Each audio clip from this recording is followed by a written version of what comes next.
Guys, yung hinimay-himay ko kanina sa loyot, dahon ng sili, dahon ng bisil. Ayan, sanib kung tawagin sa amin. 3 klaseng dahon to.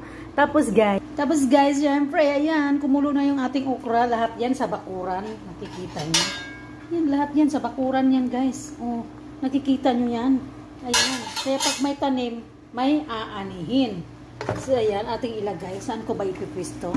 Ayan. Ilagay na natin to. Ayan. My goodness. My goodness. Ayan. Ang sarap. Ang sarap. Ay, okra lang yun. Sardinas lang yung sahog.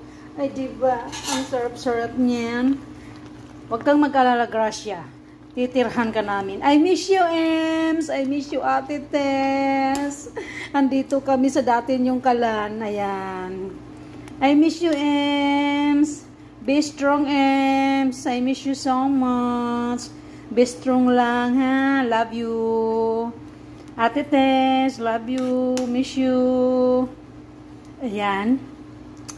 Kung maalala nyo yung mga kardero nyo, ayan, ginamit ko na. So, ayan na guys. Hindi na natin siya titikman kasi kunting salt lang nilagay ko. Kapag mga ganitong ulam, kunting salt lang ang nilalagay ko kasi ayoko nang maalat sa sabaw.